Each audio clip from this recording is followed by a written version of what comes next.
ఆయన అంటాడు miss universe హైదరాబాద్లో ఎట్లా కండక్ట్ చేస్తారని. ఏంద్రా నాయన నీ బాధ, నీ దుఃఖమేంది, ఏంది అసలు ఆయన ఆవేదన ఏందో, బాధ ఏందో, దుఃఖం ఏందో నాకు అర్థం కాలే.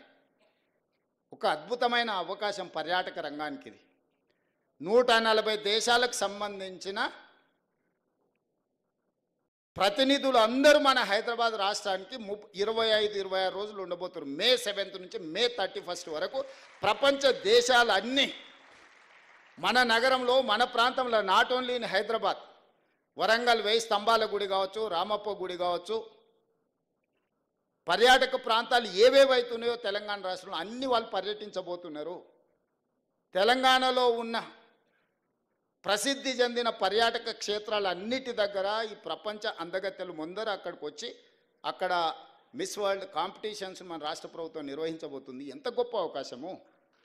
72సారి ఇప్పుడు నిర్వహించేది. 72 సార్లలో ఒక్కసారి అమితాబ్ బచ్చన్ ముంబైలో నిర్వహించాడు. 70 సార్లు ఇతర దేశాలలోనే జరిగింది. 72వసారి మన తెలంగాణ రాష్ట్రం ప్రపంచానికి ఆతిథ్యం ఇవ్వబోతుంది. 3000 ఛానల్స్ ప్రపంచం నుంచి మన దగ్గర నెల రోజులు ఉండబోతున్నారు. 3000 ఛానల్స్ అండ్ పేపర్స్ హైదరాబాద్ ఆతిథ్యం ఇవ్వబోతుంది. గ్లోబ్లో హైదరాబాద్ ఒక ల్యాండ్ మార్క్ కాబోతుంది. అసలు ఇంత మంచి సందర్భం వస్తే నువ్వు అభినందించకపోతే అభినందించకపో, నీ బాధ దుఃఖం రోజు మాట్లాడుతుండు. దానికి ఎట్లా ఖర్చు పెడితే దీనికి ఎట్లా ఖర్చు. మేము దుబారా చెయ్యము. మేము 5-10 కోట్లు 20 కోట్లు ఒకవేళ దీంట్లో ఖర్చు పెడితే ప్రపంచ దేశాల నుంచి వేలాది లక్షలాది మంది ఇక్కడికి వస్తే ఇక్కడ ఉండే hotel industry, food industry, other ఇండస్ట్రీస్లో 100 కోట్ల రూపాయల ఆదాయం తెలంగాణ రాష్ట్రానికి రాబోతుంది. మీరే ఒక గుడికి యాదగిరి గుట్టకు పోతారు.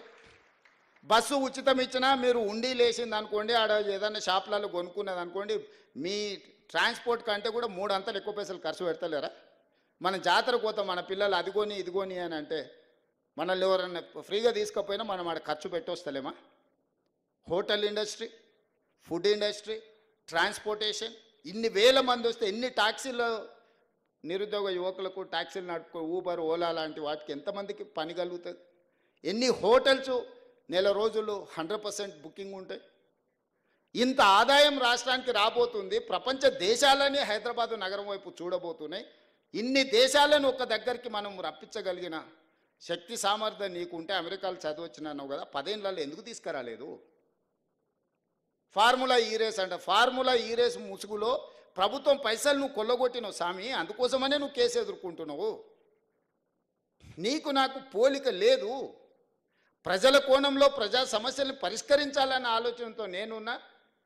ఉద్యమం ముసుగులో మొత్తము ఉన్నదంతా ఊడ్చుకపోదామన్న ఆలోచనలో మీరున్నారు. నీకు నాకున్న తేడా ఇది.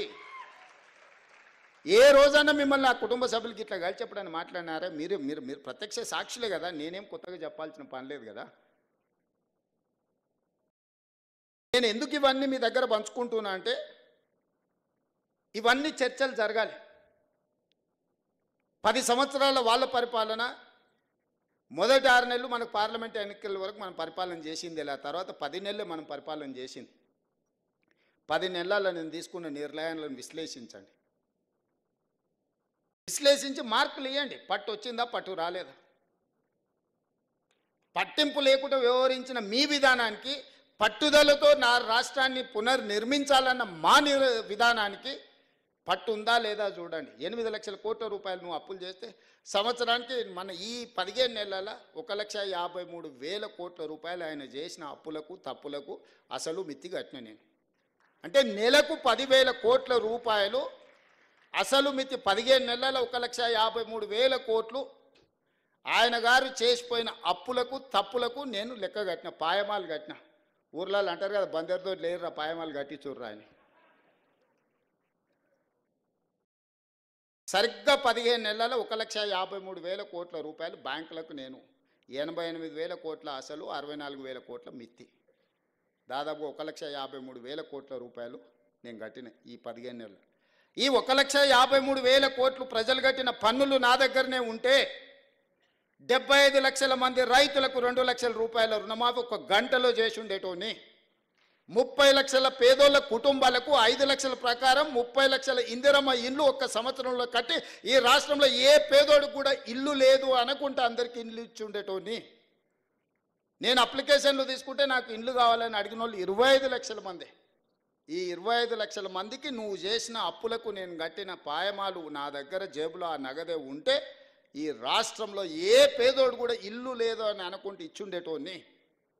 ఒక వ్యక్తి ఒక కుటుంబం చేసిన అప్పులకు మొత్తం తెలంగాణను సర్వం వడ్డీ కడితే కూడా ఇది ఒక్క సంవత్సరంతో తీరేది కాదు. ఇట్లా నేను ఎంతకాలం ఉంటే అంతకాలం ఇట్లా కట్టాల్సిందే. ఇంకా పెరుగుతూనే ఉంది, తగ్గుతలేదు. ఇంతెందుకు ప్రభుత్వ ఉద్యోగులకు 58 ఏళ్ళని 60 ఏళ్ళకి చేసింది. ఇప్పుడు ఆ 21 ఏళ్ళు కూడా అయిపోయి